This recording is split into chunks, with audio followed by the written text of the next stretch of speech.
My self Sahil, welcome to our online classes. आज आप अपना लास्ट टॉपिक कंटिन्यू कर रहे हैं। लास्ट टाइम अपन ने line spectra of hydrogen atom शुरू किया हुआ था। आज उसको आगे कंटिन्यू कर रहे हैं कि स्पेक्ट्रा बनेगा कैसे और लाइन की एनर्जी और फ्रीक्वेंसी काउंट कैसे करेंगे।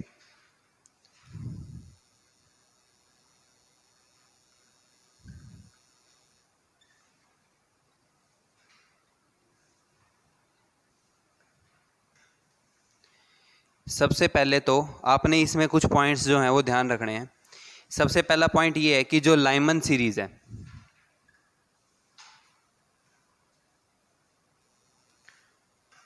आपने ध्यान रखना है कि लाइमन सीरीज जो है ये बनती है अल्ट्रा वायलेट रीजन के अंदर।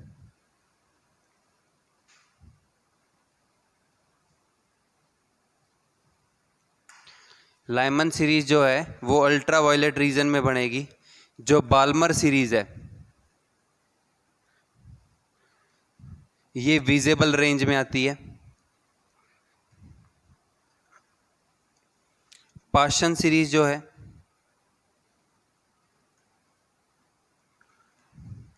पार्शन सीरीज नियर आईआर होगा।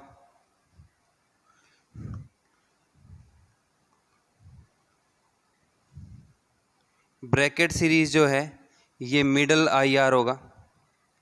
आईआर का मतलब है इंफ्रारेड रीजन।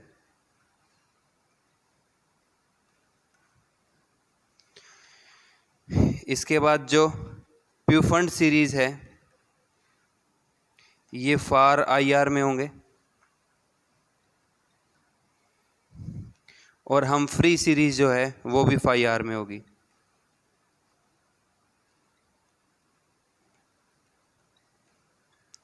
इस पे से डायरेक्ट क्वेश्चन बनता है जो आईआईटी पीएमटी वाले बच्चे हैं, ठीक है, कि जो सीरीज है वो कौन से रीजन के अंदर आती है। ठीक है, अब इसके बाद आपन ने सीरीज बनाई थी और सीरीज में मैंने आपको ये कहा था कि जो लाइमन सीरीज है ये कब बनती है, जब इलेक्ट्रॉन जो है वो हायर ऑर्बिट से n इज इक्वल टू 1 पे वापिस आ रहा हो। तो अब एक बार स्पेक्ट्रा दोबारा से बनाते हैं।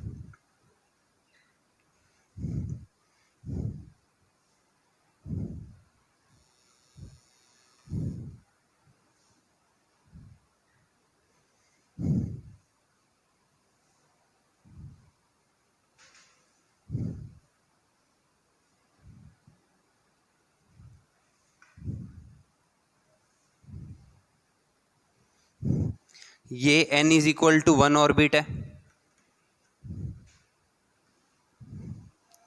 ये n is equal to 2 orbit है, ये n इज इक्वल टू 3, ये n is equal to 4, n is equal to 5, n is equal to 6 and so on.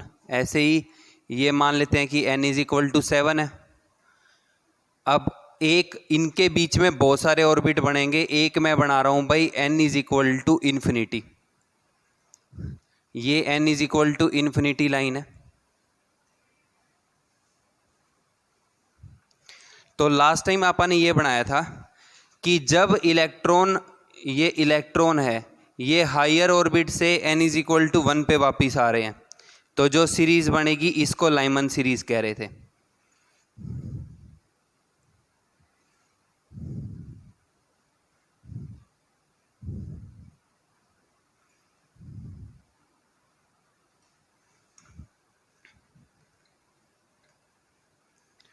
अब देखो, जो n इज इक्वल टू 2 से n इज इक्वल टू 1 वाली line है, ठीक है, आपको ऑर्डर ऐसे ही बनाना है कि पहले 2 से 1 वाला, फिर 3 से 1 वाला, फिर 4 से 1, 5 से 1, 6 से 1, 7 से 1 और आगे ऐसे ही 8 से 1 अप टू इन्फिनिटी से 1। तो जो ये पहली लाइन आ रही है इसको आप कहते हैं अल्फा लाइन। पहली जो लाइन होगी इसको आप कहेंगे अल्फा लाइन। ऐसे ही जो दूसरी लाइन होगी इसको आप कहेंगे बीटा लाइन। ऐसे ही जो तीसरी लाइन होगी इसको कहेंगे गामा लाइन और ये ऐसे ही आगे बढ़ता रहेगा।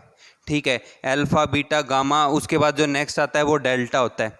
अल्फा बीटा ये गामा आ गया। जो n इज इक्वल टू 5 से n इज इक्वल टू 1 है इसको आप कहेंगे डेल्टा लाइन। ये आपको ध्यान रखना है कि भाई लाइमन सीरीज के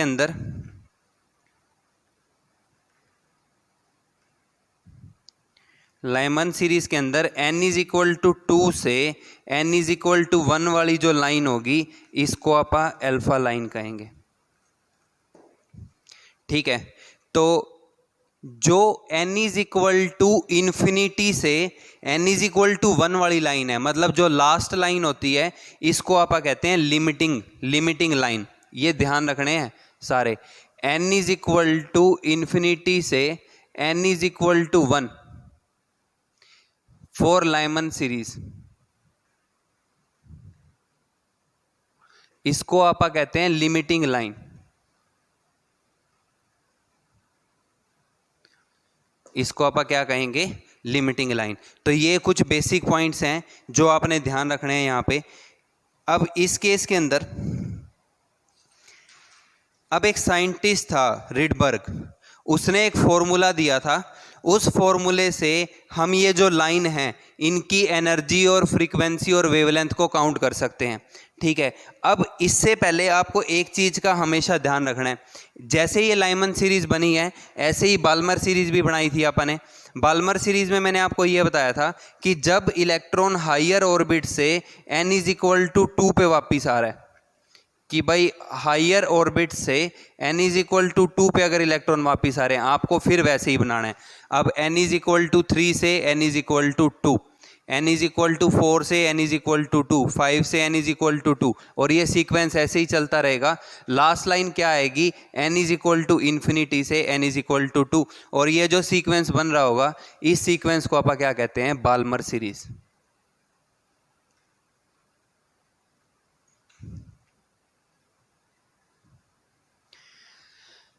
अब फिर हर स्पेक्ट्रा के हर सीरीज के अंदर जो पहली लाइन होगी वो अल्फा लाइन होगी, दूसरे वाली बीटा लाइन होगी, तीसरे वाली गामा लाइन होगी, चौथे वाली डेल्टा लाइन होगी। ठीक है, और ऐसे ही जो ये लास्ट लाइन होगी,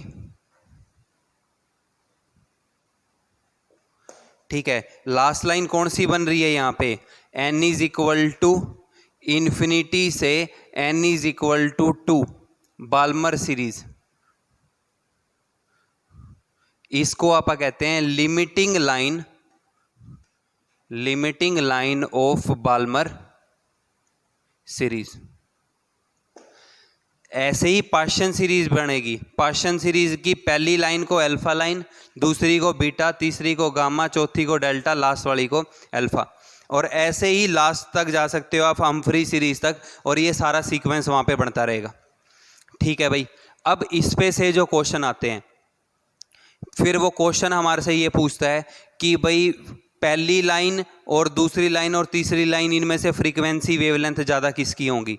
ठीक है, आपने एक चीज़ जो है वो डायरेक्टली ध्यान रखनी है कि जो हमारे पास, आप एक बार इसका फॉर्मूला लिखो। इन लाइंस की जो फ्रीक्वेंसी या वेवलेंथ है इसको रिडबर्ग ने एक्सप्लेन किया था, तो हम डिराइव कर रहे हैं यहाँ पे रिडबर्ग फॉर्मूला। पहले मैं आपको बाकी पॉइंट फिर बताता हूँ इसमें।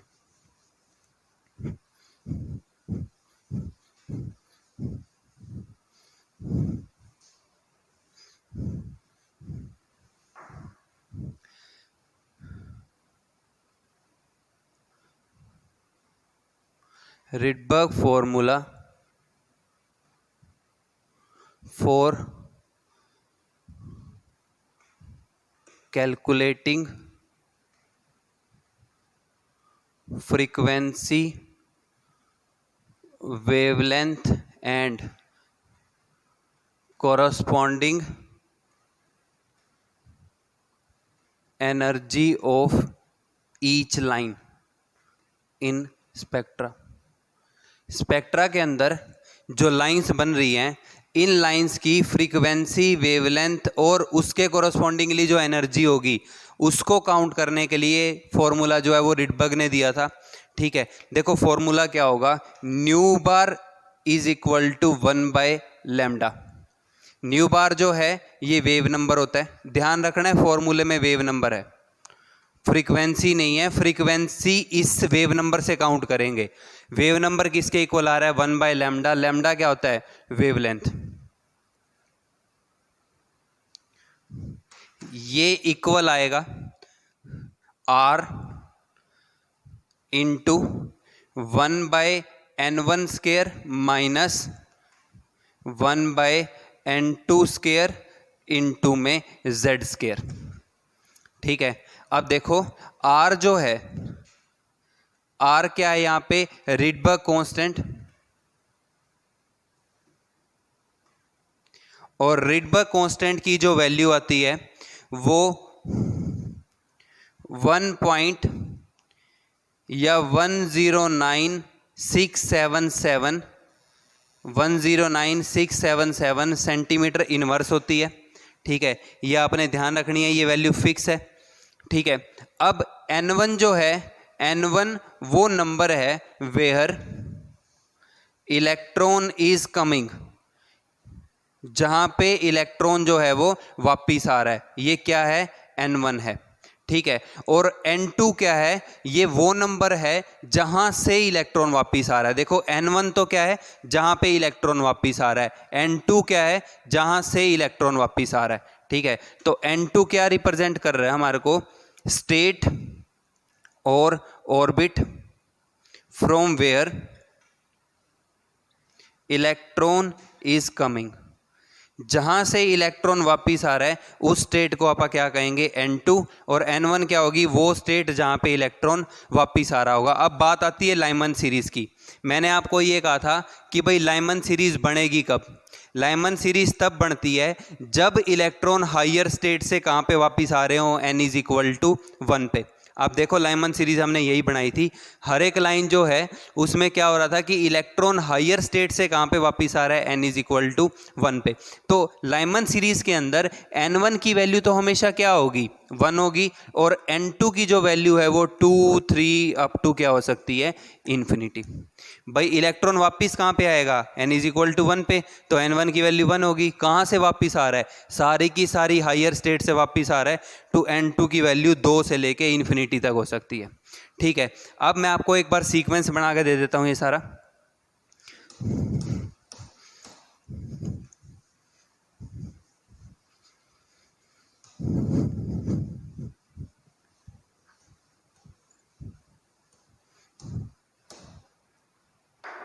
तो in case of Lyman series,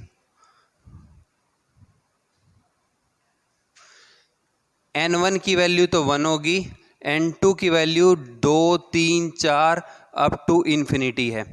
ठीक है, उसके बाद बाल्मर सीरीज, बाल्मर सीरीज में इलेक्ट्रॉन कहां पे वापिस आ रहा था, n इज इक्वल टू 2 पे। हमने बनाया कि लाइमन में n इज इक्वल टू 1 पे वापिस आता है, बाल्मर में कहां वापिस आता है, n इज इक्वल टू 2 पे। इलेक्ट्रॉन वापिस कहां पे आ रहा है, n इज इक्वल टू 2 पे, तो n1 की वैल्यू कितनी होगी, 2 होगी, और n2 की वैल्यू क्या होगी, 3 4 एंड अप टू इन्फिनिटी। एक नंबर बढ़ा के लिखना है बस।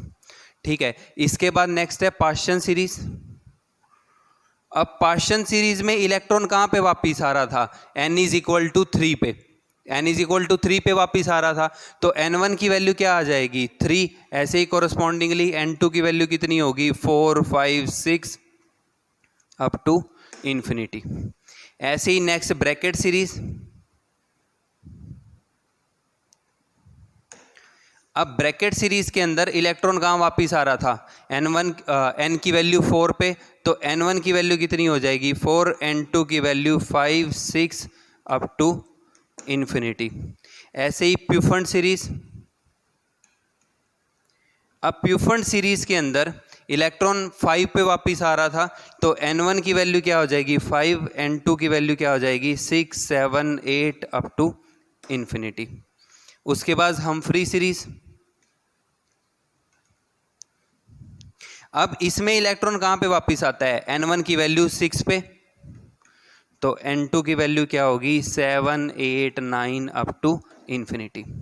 ठीक है, तो ये आपने ध्यान रखना है कि जो सीरीज हैं वो ऐसे बनती हैं। ठीक है, these are the sequence of lines which are formed during the formation of spectra.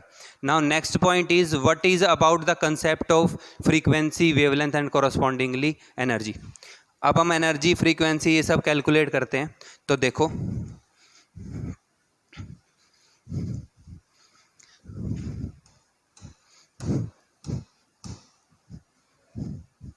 एक रैंडमली कोई भी सीरीज बना लेते हैं। आप पार्शियल सीरीज बना रहे हैं,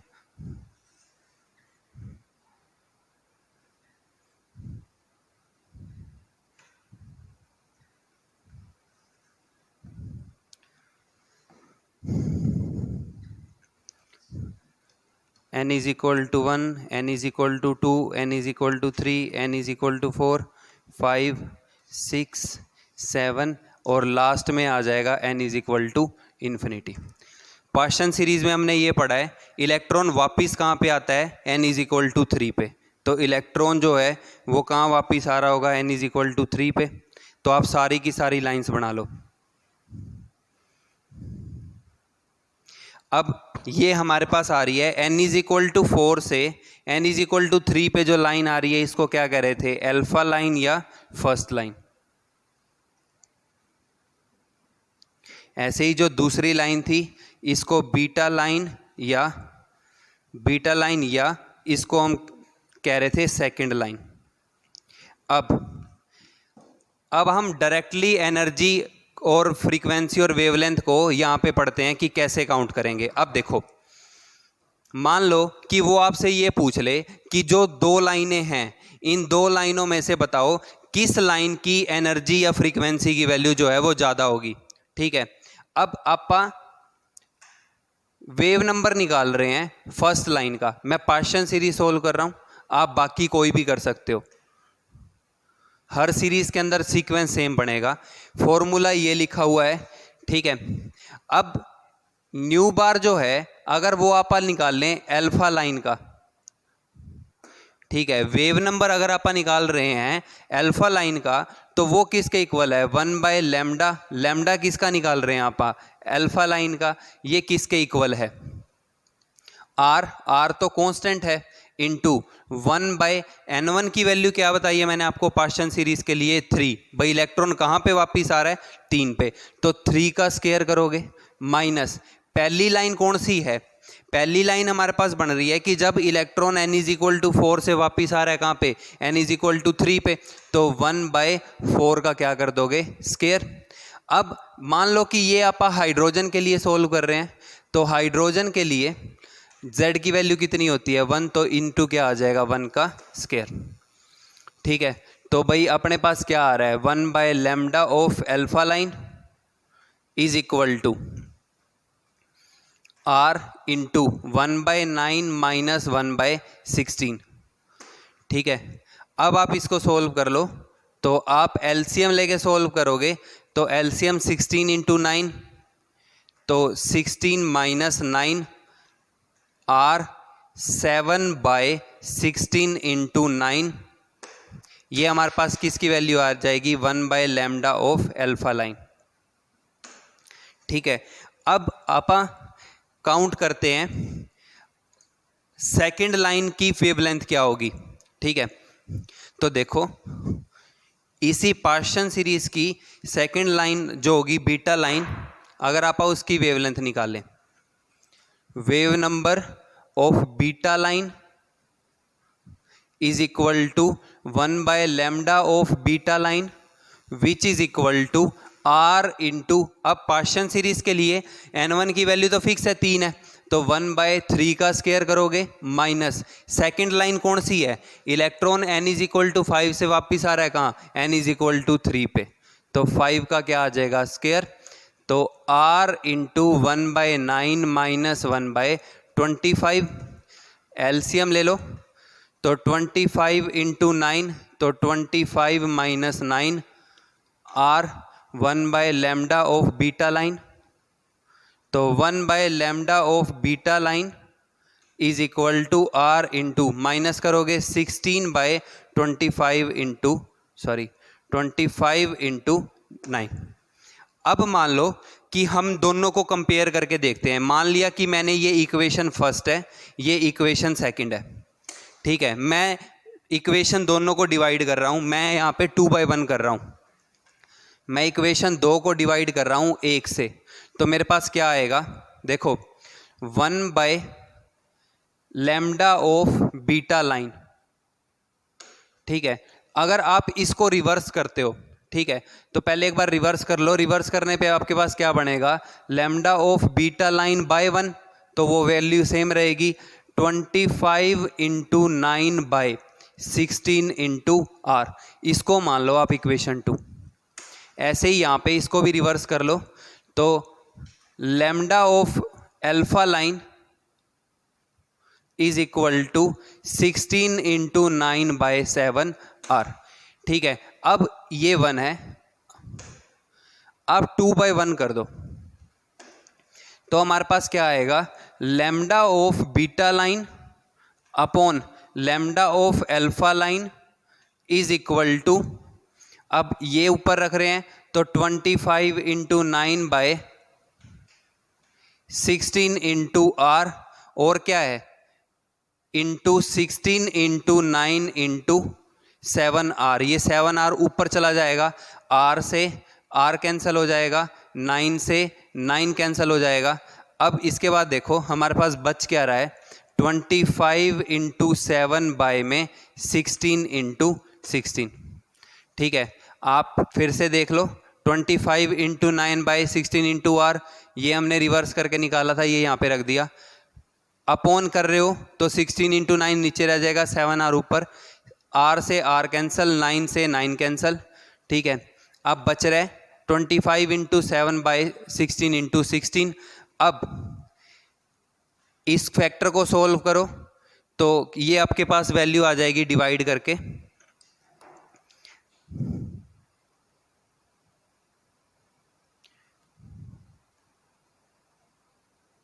175 डिवाइडेड बाय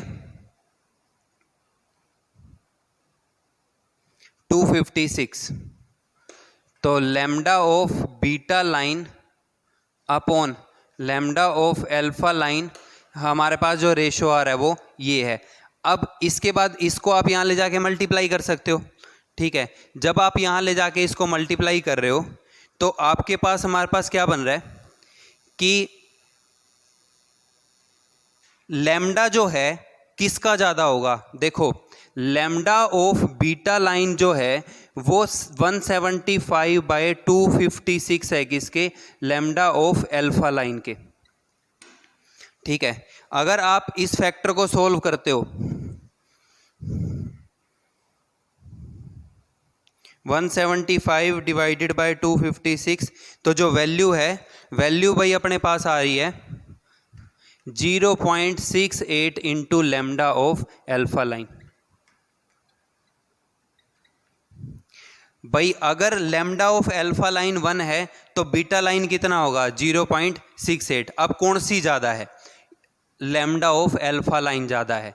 भाई बीटा लाइन कितना है, अल्फा का 0.68% है।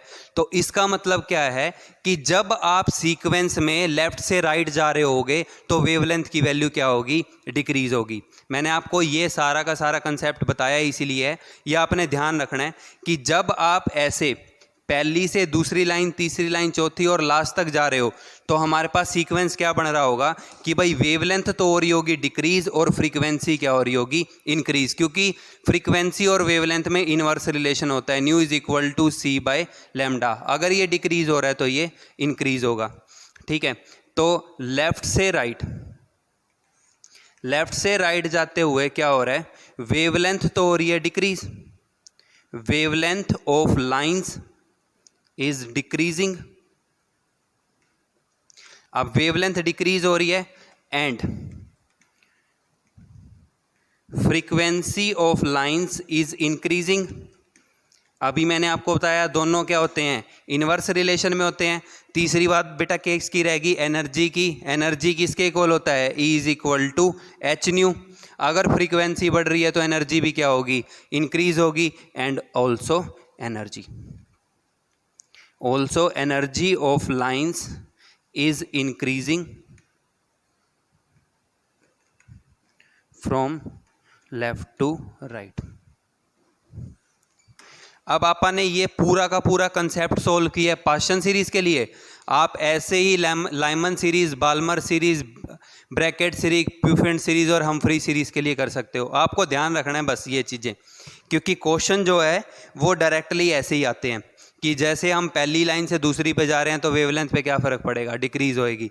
फ्रीक्वेंसी पे क्या पड़ेगा, इंक्रीज़ होएगी। एनर्जी पे क्या फ़र्क पड़ेगा, पहली लाइन से दूसरी लाइन पे जब जा रहे हैं तो एनर्जी क्या हो रही है, इंक्रीज़ हो रही है।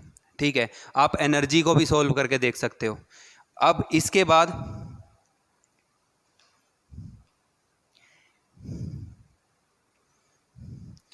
ये सारा का सारा कंसेप्ट था इसके बारे में। अब इसके बाद इसमें पॉइंट ये आता है कि नंबर ऑफ लाइंस कितनी बनेंगी।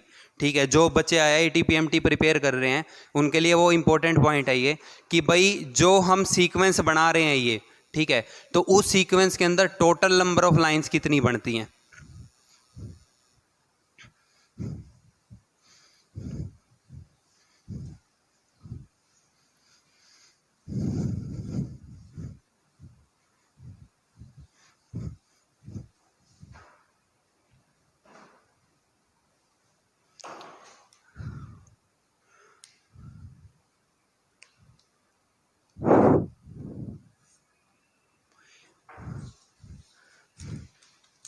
इसमें हमारे पास लास्ट पॉइंट बनता है number of lines, total number of lines, total number of lines produced in any transition और emission.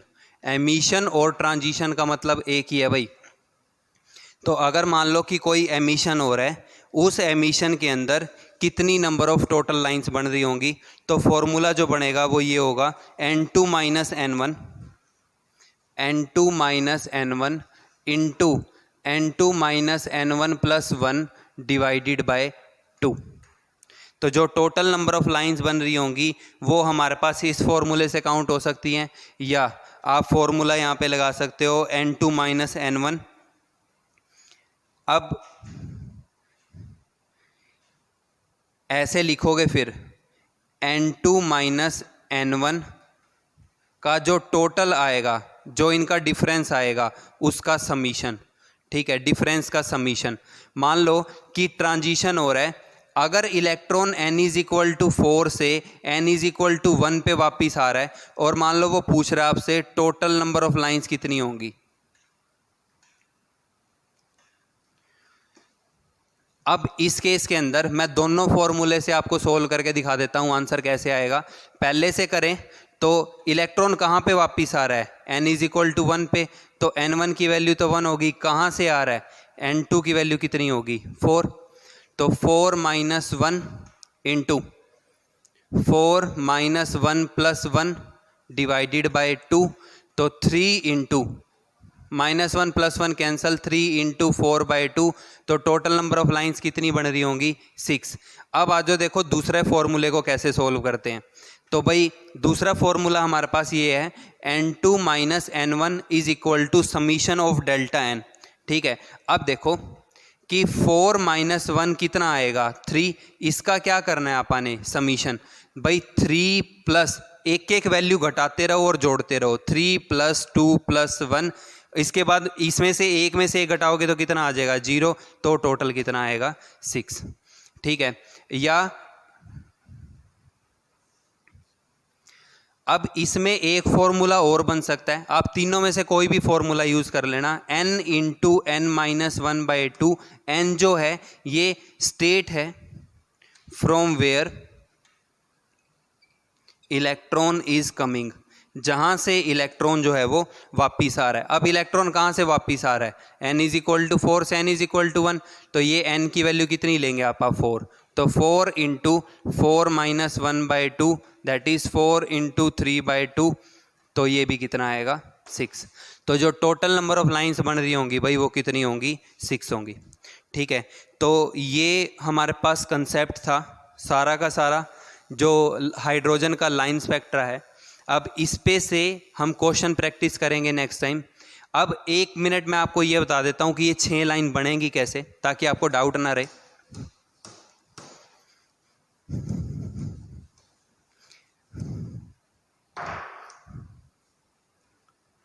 n is equal to 1, n is equal to 2, n is equal to 3, n is equal to 4, electron 4 से वापस आ रहा है 1 पे, ठीक है। 4 से वापस 2 पे भी आ सकता है, ज़रूरी थोड़ी है कहीं पे एनर्जी लॉस हो जाए 4 2 पे रुक जाएगा, फिर 3 पे भी रुक सकता है, ठीक है। अब इसके बाद फिर इलेक्ट्रॉन मान लो कि 3 पे आ गया तो फिर 3 से 1 पे भी आ सकता है, ठीक है। ऐसे ही 2 पे रुक गया तो 2 से 1 पे भी वापस आ सकता है। अब सारी की सारी ट्रांजिशन आपने करके देखनी है। अब देखो 4 से 3 पे आ गया, 4 से 2 पे आ गया, 4 से 1 पे आ गया, ये पूरा हो गया। अब 3 से 1 पे आ गया, 3 से 2 पे भी आएगा। आप ऐसे सीक्वेंस बना लेना हर किसी के लिए। आपको बीच में जितने भी पॉसिबल ट्रांजिशन दिख रहे हैं आपने वो सभी करके देखने हैं और टोटल हमेशा उसी के बराबर आएगा। अब 4 से 1 पे वापस आ सकता है, ठीक है। 4 से 3 पे वापस आ सकता है, 4 से 2 पे आ सकता है पहले तो, फिर 4 से 3 पे आ सकता है, ठीक है। 3 तो ये हो गए। फिर 3 से 1 पे आ सकता है, 3 से 2 पे आ सकता है, अब 2 से कहाँ पे आ सकता है 1 पे, और कोई ट्रांजिशन नहीं हो सकता। तो 3 और 2 5 और 1 6, ये 6 टोटल नंबर ऑफ ट्रांजिशन होंगे। तो ये कुछ बेसिक पॉइंट्स थे हाइड्रोजन के लाइन स्पेक्ट्रा के। अब आप इसको अच्छे से पढ़ो। अब नेक्स्ट टाइम हम इससे रिलेटेड जितने भी न्यूमेरिकल हैं इसके वो हम ट्राई करेंगे। तब तक थैंक यू।